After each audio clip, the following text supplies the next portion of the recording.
Kalau anak kambing hakikatnya apa? Kambing. Kalau anak kambing bukan setengah kambing. Kan masih anakan loh. Oh, oke. Paham. Hakikat kan? Mau anak kambing, mau mama kambing kan kambing. Action. Conversation is on. Halo Sobat Podcast semua, kembali kita akan berbincang-bincang dengan Pendeta Sadi. Halo Pendeta Sadi. Halo? Ya, kita akan berdiskusi sedikit mengenai yang kemarin juga lagi tren ya, mengenai doktrin Allah Tritunggal ini. Ya, Pak Sandi, memangnya ada apa sih dengan doktrin Allah Tritunggal kok kadang begitu asik didiskusikan sampai ada yang pro kontra dan sebagainya, kira-kira gimana sih Pak? Waduh, kalau soal rame-rame itu ramenya sudah lama gue, 2000 tahun gue. Wow, 2000 tahun ya. Jadi Oke. sejak jemaat kita ini ada, jemaat pengikut Kristus itu ada, sejak itulah pergumulan tentang istilah Allah penghayatan Tritunggal. tentang Allah yang satu pribadi, yang tiga pribadi satu esensi Ya, atau satu substansi itu sudah mulai. oke. Sebetulnya apa yang digugat ya? Dalam artian apa yang istilahnya apa ya? Ini kan pro kontra gitu kan ya. Tapi sebetulnya apa sih yang dibicarakan sih soal ini gitu loh Pak? Esensinya apa sih gitu loh? Memang ini jujur ya, bahwa kekristenan menghayati Allah itu monoteis. Oke, betul. Tetapi monoteis yang ada di dalam ketigaan, yaitu pribadinya. Oke. Jadi monoteis satu, tapi pribadinya tiga. Dan itu menjadi semacam pergumulan manusia untuk bisa memahami satu tiga, tiga satu. Itu Oke. banyak orang itu mencoba untuk menghubungkan antara satunya dan tiganya, tiganya dan satunya. Nah di sanalah di dalam keterbatasan itu ada hal-hal yang malah jadi nggak tepat gitu. Contoh ya, akhir-akhir ini kan bilang Allah itu satu, tapi wujudnya bisa beda-beda. Oke. Itu ada yang Bapa wujudnya, terus ada yang Yesus, ada yang Anak, ada yang Roh Kudus, wujudnya beda, tapi dia satu Allah. Alkitab tidak menyatakan itu. Oke. Jadi memang disitulah letak problemnya. Gitu. Jadi kalau mau melihat ini klasik Pak Teguh. Oh gitu. Klasik nih 2000 tahun lalu urusan ini. Jadi kalau sekarang ada YouTube urusan ini, kalau dulu ada YouTube 2000 tahun yang lalu ya. Dari dulu sudah ramai dari dulu ya. Tapi kan seolah belum ada penyelesaian kan Pak Sandi? Sebenarnya selalu ada yang dipertanyakan terus gitu loh. Selalu ada yang dipertanyakan, tapi selalu ada jawaban. Dan kenapa selalu ada jawaban dan jelas jawabannya dan sebenarnya sangat kuat itu karena kita punya kitab suci yang menyatakan itu.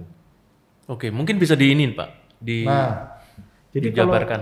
Saya mencoba aja ini karena juga perlu menginspirasi teman-teman di dalam memahami ini. Ya, yang pertama sebenarnya kitab suci di bagian pertama itu sudah jelas. Pada waktu mana? Yang kejadian pasal 1 ayat 1 sampai 3 sudah sangat jelas. Pada mulanya. Iya, pada mulanya. Allah menciptakan langit dan bumi, ya. Terus ayat 2 roh Allah melayang-layang. Allah menciptakan, roh Allah melayang-layang. Ayat 3, berfirmanlah Allah. Oke. Jadi 3 itu sudah jelas. Keberadaannya itu sudah jelas. Allah, roh Allah, dan firman itu sudah jelas. Oke. Nah, kemudian di ayat-ayat berikutnya, ketika Allah menyatakan dirinya dan berkomunikasi di dalam dirinya, ditulis di sana menggunakan kata kita. Ya, betul. Dan kata-kata itu kita tuh merujuk kemana? Merujuk di ayat 1, 2, 3 yang tadi. Oke. Nah, kalau saya memahami Kejadian itu ingin menetapkan atau ingin menekankan begini. Yang tidak terbatas itu sedang menyatakan diri kepada yang terbatas. Oke. Jadi kita tahu kan Allah itu tidak terbatas, dia kekal. Ya. Dan dia sedang menyatakan kepada kita yang terbatas. Terbatas dalam segala sesuatu ya. Terbatas dalam segala sesuatu. Itu poin pertama dari dasar pemikiran. Yang tidak terbatas sedang menyatakan diri kepada yang terbatas. Oke. Nah, kita sudah tahu kalau kita ini terbatas berarti kita sedang memahami Allah yang tidak terbatas. Nah, kalau jujur aja di Alkitab tidak ada kata Tritunggal. Ya, memang nggak ada, Pak. Tidak ada. Tapi itu rumusan. Rumusan teologis namanya. Nah, rumusan teologis itu didasarkan pada penyataan kitab suci. Dan penyataan kitab suci sudah sangat jelas di awal. Karena apa? Yang tidak terbatas itu menyatakan diri kepada yang terbatas. Saya mau tanya sama Pak Teguh. Sebelum Kejadian 1 ayat 1 ada apa? Sebelum Kejadian 1 ayat 1. Ada apa? Ini tanya sama teman-teman nih. Kira-kira ada apa? Kosong kali ya? Ya, yang ada hanya Allah. Iya. Istilahnya kalau yang di segala sesuatu kan nggak ada udah. Iya. Cuman satu. Iya. Dan yang menarik sekali kalau di dalam bahasa Ibrani, permulaan kata di dalam ayat pertama, pasal pertama itu Beth. Beth itu gini bentuknya. Nah, Beth itu ini jadi simbolisasi juga. Ini Beth. Sebelum Beth ini sesuatu yang kekal. Kosong. Oh, kekal. Kekal, tidak terbatas. Beth ini ingin menunjukkan setelah itu ada batasan. Oh. Jadi kita ini ada di dalam batasan itu yang memahami yang tidak terbatas ini. Itu poin pertama yang penting. Di dalam kita memahami dan menghayati tentang Allah Tritunggal ini. Oke. Itu yang pertama ya, Ya. poin pertama. Poin yang kedua adalah di dalam Yohanes pasal 1 ayat 1 itu juga sangat jelas. Firman itu menjadi manusia. Manusia, ya. Ya. Artinya apa? Firman itu menjadi manusia. Nah, ini sudah di dalam penegasan bahwa Firman itu yaitu anak Allah, Yesus itu menjadi manusia. Menjadi manusia dan dinamakan Yesus, dinamai Yesus. Nah, ini penting sekali kenapa? Ini dasar pemikiran yang kedua. Dasar pemikiran pertama tadi gini, yang tidak terbatas Menyatakan kepada yang terbatas. kepada yang terbatas. Yang kedua adalah yang terbatas itu bisa memahami dengan benar yang tidak terbatas. Oke. Banyak orang begini, lah kalau saya ini terbatas, berarti saya nggak bisa dong memahami yang tidak terbatas. Ya, nggak bisa Dengan meraih. benar. Berarti teman-teman kita yang ngomong penjelasan itu ya nggak apa-apa. Karena apa? Ya mereka terbatas kok. Memahami yang terbatas kan terserah. Oh nggak bisa terserah. Karena apa? Bagian yang kedua, yang terbatas bisa memahami dengan benar yang tidak terbatas. Dengan cara apa? Dengan cara berakar dan membaca penyataannya melalui kitab suci, Alkitab. Oke. Itu yang kedua. Ya. Dan yang ketiga ini yang penting juga, bahwa yang tidak terbatas menyatakan kepada yang terbatas untuk apa? 1 Yohanes pasal 5 ayat 20. Itu ingin menegaskan yang tidak terbatas menyatakan diri kepada yang terbatas supaya kita ini bisa mengenal. Kata mengenal itu ginosko, artinya membangun hubungan secara pribadi. Jadi itu 3 dasarnya Pak Teguh. Oke. Berarti kan istilahnya yang pertama dasar dari pemikiran ini adalah Allah kita yang nggak terbatas itu coba untuk menyatakan dirinya kepada yang terbatas supaya yang terbatas ngerti. Nah yang kedua, kita yang terbatas ini gimana caranya ngerti yang nggak terbatas? Bisa memahami dengan benar ya tidak terbatas. Dengan memahami dengan benar apa yang kepada yang tidak terbatas gitu ya. Yang ketiga, gimana cara kita mengenal gitu kan ya? Ya, jadi yang terbatas bisa mengenal, membangun relasi dengan yang tidak terbatas. Nah ini saya coba buka sih 1 Yohanes 5 ayat 20. Akan tetapi kita tahu bahwa anak Allah telah datang dan telah mengaruniakan pengertian Apa kepada itu? kita. Yang dikaruniakan apa? Pengertian loh. Iya. Yang apa? Mengaruniakan pengertian kepada kita supaya kita mengenal yang benar dan kita ada di dalam yang benar, di dalam anaknya Yesus Kristus. Titik. Ya. Terus kalimat berikutnya? Dia adalah Allah yang benar dan hidup yang kekal. Dia itu siapa? Allah. Oh, Tuhan Yesus. Ya. Tuhan Yesus adalah Allah yang benar dan hidup yang kekal. Oke. Ya. Nah, Pak Sandi, tadi kan kita bicara ini dasar ya, ketiga hal ini kan. Sekarang yang jadi masalah flashback sedikit supaya juga pemirsa tahu juga, teman-teman di sana juga tahu, di luar juga tahu bahwa sejarah timbulnya ini gimana sih? Gitu. Jadi kan memang kitab suci menyatakan itu secara tidak tersurat kan, tersirat di situ apa yang dinyatakan dalam kitab suci. Tetapi kan timbul satu rumusan tadi kita katakan bahwa timbul rumusan Allah Tritunggal nih. ya. Nah ini historinya seperti apa sih? Wah, ini bagus sekali. Ini kita perlu tahu soal ini karena kalau enggak kita gagal paham. Ya itu sih. Nah, betul. ini sederhana aja ya. Pas Kisah Rasul pasal 12 itu sidang Yerusalem. Oke. Setelah sidang Yerusalem itu, Rasul Paulus dan Barnabas diutus untuk melayani bangsa-bangsa di luar dari Yahudi. Yerusalem, wilayah Yudea, ya, dan ke orang-orang di sekitar di seluruh Asia. Nah, menarik sekali Teguh, ya. Kemudian mereka berangkat ke Antioquia dulu, kalau pasal 13. Maka di dalam sejarah gereja, pasal 13 itu adalah permulaan misi pertama Rasul Paulus keluar. Bersama dengan Barnabas. Setelah ke Antioquia, pergi kemana? Pulau Siprus. Salamis namanya.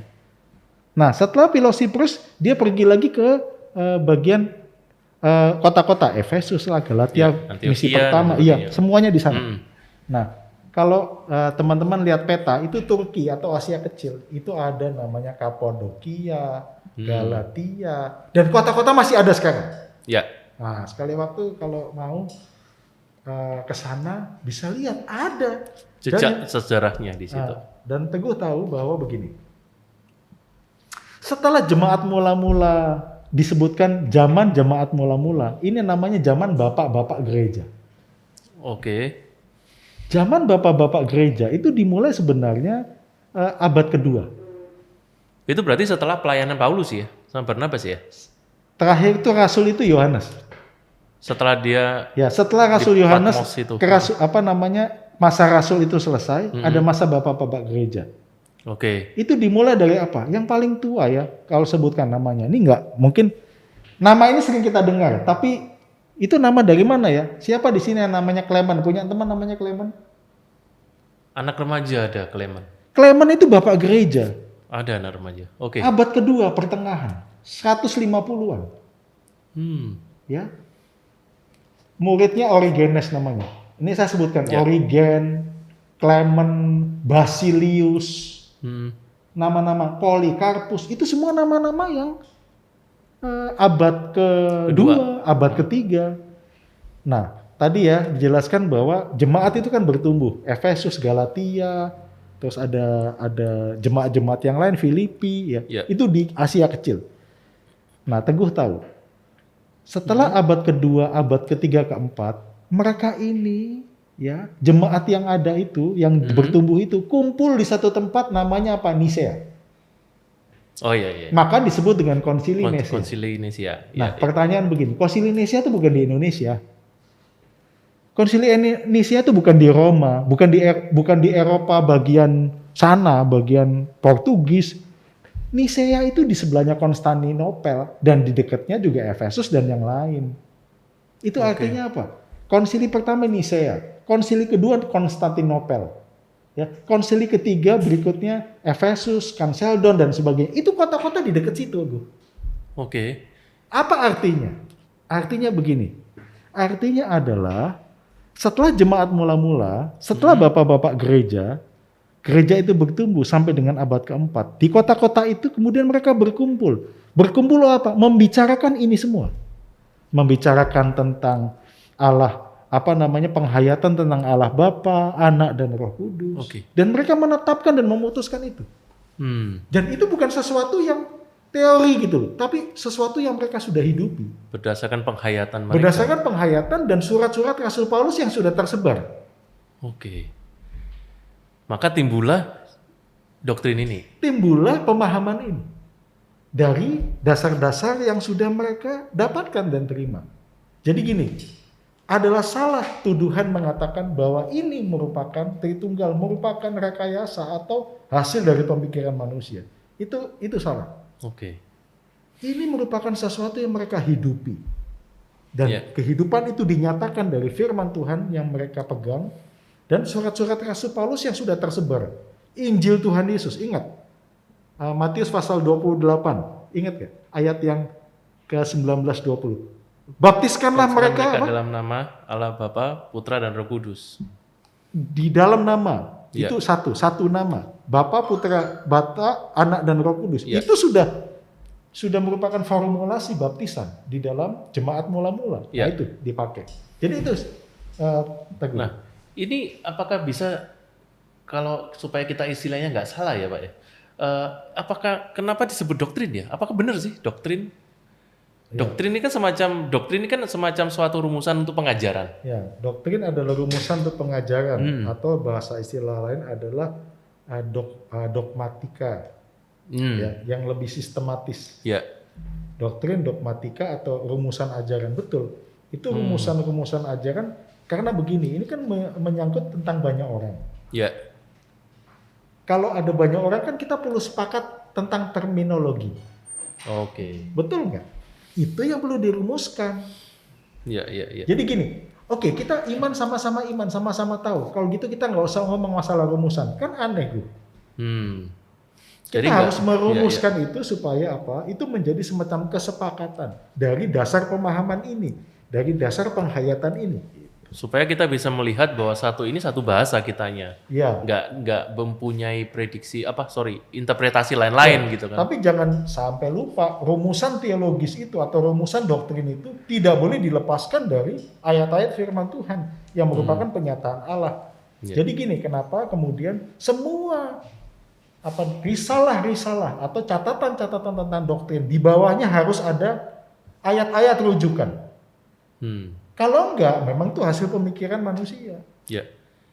Nah, Pak Sandi, kalau kita lihat ya, mulai dari dulu sampai sekarang ini kan prosesnya kan perang terus nih dalam artian untuk yang doktrin satu ini nih, khususnya Allah Tritunggal ini kan selalu ada pro kontra terus mulai dari awal sampai akhir ya. Iya.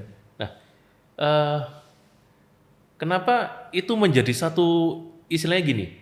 Kenapa itu menjadi satu isu strategis gitu ya, yang sering digugat, sering dibicarakan, itu kenapa menjadi satu isu strategis gitu? Kenapa nggak yang lain sih, misalnya doktrin keselamatan misalnya? Oke, karena kalau berdasarkan pengamatan ya, saya mencatat ada minimal ada tiga alasan. Yang pertama itu bicara tentang ortodoksi. Ortodoksi itu ajaran dasarnya, bahwa di dalam Alkitab itu hal-hal itu memenuhi semua hal-hal penting di dalam Alkitab. Tadi baptisan Tuhan Yesus, ya, terus penyataan diri Tuhan Yesus sendiri. Ingat, aku berdoa kepada Bapa. Terus Yohanes pasal 14 ya, mengatakan apa? Aku meminta kepada Bapa untuk mengirimkan penolong yang lain. Itu dicatat di dalam hal-hal yang sangat penting di dalam Alkitab. Terutama juga di dalam Perjanjian Lama. Dan juga di dalam Kisah Para Rasul. Juga di dalam tulisan-tulisan Rasul Paulus dan juga tulisan Rasul Yohanes. Semua itu penting, itu yang pertama ya, karena dicatat di dalam kitab suci dan dinyatakan di sana. Itu yang pertama. Mau nggak mau, Bu? Mau nggak mau, ya. Itu yang pertama. Yang kedua adalah alasannya bahwa pemahaman tentang Allah Tritunggal adalah merupakan dasar dan fondasi dari seluruh ajaran kita. Maka GKI itu punya konfesi. konfesinya merujuk pada kredo atau pengakuan iman yang jadi dasar. Ya. Ya. Dan di dalam konfesi itu mencatat kembali tentang Allah Bapa, Putra dan Roh Kudus, karena mau nggak mau itu adalah dasar dari yang lain. Maka pengakuan iman kita, coba iman rasuli apa? Aku percaya kepada Allah Bapa, Allah dan kepada Yesus Kristus anak yang tunggal. Ya. Itu mendasar dari, itu akan menjadi fondasi dari semua bangunan. Keselamatan kah? Apa tadi? Tentang Alkitab kah? Ya. Oke, itu yang kedua. Ya. Yang ketiga, kenapa ini menjadi penting? Karena itu juga berkaitan dengan ibadah, Bu. Coba votum dan salam. Ya. Bahwa ini terselenggara atas nama Bapa, Putra, Roh Kudus gitu ya. Coba berkat kita. Ya. Nah, formulasi itu menjiwai seluruh kehidupan kita di dalam ibadah. Dan yang terakhir adalah pada saat kita berdoa. Kita berdoa kepada Bapa di dalam nama Tuhan Yesus. Tapi Roma mengatakan, Roh itu menolong kita. Ketika kita mengungkapkan Yesus, itu dalam kehidupan kita. Jadi sebetulnya sih kalau kita ngomong sebetulnya sih ini memang sudah ya nggak perlu ada perdebatan lagi mestinya. Bener nggak sih? Kalau memang Teguh, ini bagus nih. Ini supaya inspiratif. Kenapa kemudian ini menjadi perdebatan yang tidak perlu? Saya katakan gini, ada perdebatan yang perlu. Perdebatan yang perlu adalah membuat kita jadi makin makin bertumbuh. Betul nggak? Ya, tapi ada dua loh dalam artian Pak Sandi. Bisa kita makin bertumbuh, bisa kita tambah bingung. Bisa. Dan kita apatis akhirnya. Gini, antara saya setuju dengan ini. Perkembangan bingung untuk bertumbuh itu beda dengan bingung yang tidak bertumbuh. Niatnya kalau mau bertumbuh meskipun bingung, dia akan tetap bertumbuh dan mencari sesuatu yang benar. Betul. Roh Kudus akan menolong itu. Tapi kalau memang bingung, niatnya memang bukan untuk bertumbuh, ya hanya untuk mengisi ini ya. Apatis akhirnya. Ya udah, gitu kan. Nah, kenapa ini menjadi semacam ada perdebatan yang tidak perlu? Satu, karena ini Teguh, ini hanya mengisi kepuasan ini. Maaf, seperti saya katakan tadi, berapa bisa sih kita bisa memenuhi yang tidak terbatas? Kita yang terbatas untuk memenuhi pemahaman yang tidak terbatas, mana bisa sih? Iya. Nah, hanya untuk ini dibawa kepada ranah hanya sains gitu loh. Seperti contoh, buktikan bahwa Allah itu satu tapi tiga pribadi. Satunya itu dipahami dengan satu benda ini. Ya susah toh. Terus minta dipecah. Iya. Satu ini ya satu. Gitu. Nanti kalau saya jelaskan, ini HP-nya satu. HP ini ada layar, ada baterai, terus ada casing, berarti 3. Salah penjelasan itu juga. Nggak kayak gitu. Tapi ini kan karena terbatas, diskusi yang tidak penting adalah sudah tahu, tapi memutlakkan gitu. Nah, memutlakkan apa yang dia pahami. Nah, Pak Sandi, sekarang bicara mengenai 3 ini ya. Ada Allah Bapa, Allah Putra, Allah Roh Kudus nih. Ini kan orang banyak menyebut misalnya 3 pribadi. Tiga pribadi, satu hakikat gitu kan. Tapi ada juga yang menyebut 3 manifestasi. Lalu ada yang menyebut juga seolah-olah ini ya, bahasa saya sih, 3 fungsi yang berbeda misalnya. Ini bener nggak sih? Ini sebetulnya yang bener yang mana sih? Kan gitu. Karena kan orang punya bahasa sendiri-sendiri akhirnya gitu loh. Nah gini, kalau kita berakar pada penyataan firman melalui kitab suci, yang jelas tadi, maka kalau saya memahaminya, bahwa Allah itu satu Allah, monoteis, satu Allah. Satu itu bukan satu yang dipahami sebagai satu benda. Allah itu merupakan Allah kesatuan. Nah, di dalam kesatuan Allah hakikat itu ada pribadi, ketigaan pribadi. Nah, orang-orang tertentu sejak Bapak Gereja yang mengatakan itu Allah itu bicara tentang apanya. Jadi gini, Albert itu apa? Dari sisi mana nih misalnya? Albert itu apa? Manusia kan? Manusia. Oke. Albert itu siapa? Ya Albert. Oke. Apa nama Albert? Nggak ada kan apa nama Albert. Siapa nama Albert? Nah, ada bapak gereja mengatakan begini, untuk di dalam keterbatasan, Allah itu bicara tentang apanya? Tentang substansinya. Oke. Sedangkan pribadi bicara tentang siapanya. Ya, itu untuk menjelaskan sebenarnya. Hal-hal ini untuk menjelaskan tentang penyataan firman Tuhan. Nah, tetapi jangan dimutlakkan begitu. Itu merupakan rumusan.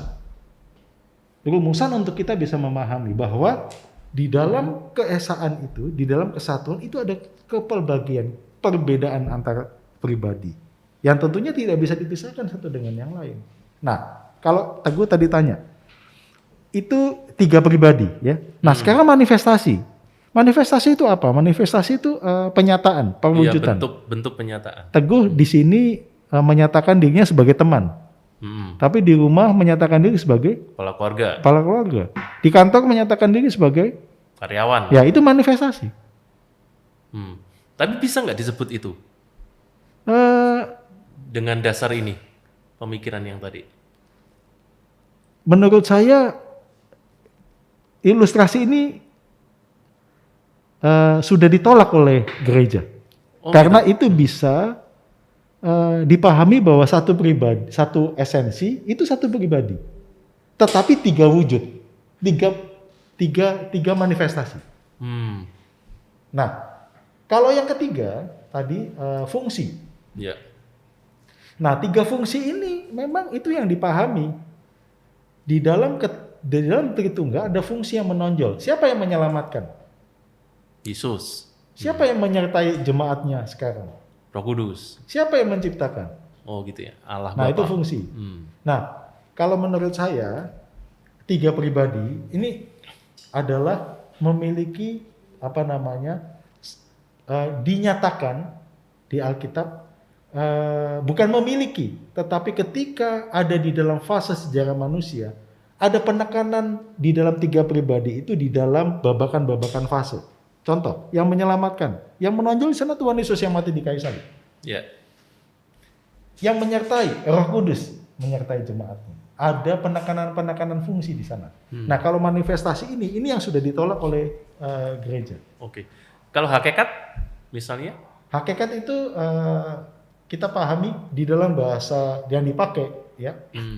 Itu ada hipostatis dan usia. Ini bahasa mereka ya. Hipostatis itu kemudian diterjemahkan dengan pribadi, persona, dan usia diterjemahkan dengan tadi hakikat atau substansi. Oke. Nah, hakikat itu adalah yang tadi apa itu? Apanya Allah? Yesus, anak Allah, Allah. Anak Allah nggak mungkin kan? Anak Allah hakikatnya apa? Bukan Allah. Ya. Nah, ini ilustrasi lagi. Kalau anak kambing hakikatnya apa? Kambing. Kalau anak kambing bukan setengah kambing. Kan masih anakan loh. Oke. Hakikat kan? Mau anak kambing, mau mama kambing kan kambing. Ya. Nah, ini ilustrasi lagi ya. Hakikat, berkaitan dengan hakikat. Jadi kalau bicara tentang si apa, berarti hakikatnya. Ya, anak Allah adalah Allah. Roh Allah ya Allah. Hakikatnya. Ya. Tapi kesiapaannya di dalam dirinya, pribadinya. Roh Kudus pribadi. Yesus Kristus pribadi. Anak Allah. Bapa pribadi. Nah, kalau berdoa misalnya, Tuhan Yesus berdoa kepada Bapa. Loh, kalau misalnya itu dia kan berdoa sama dirinya sendiri.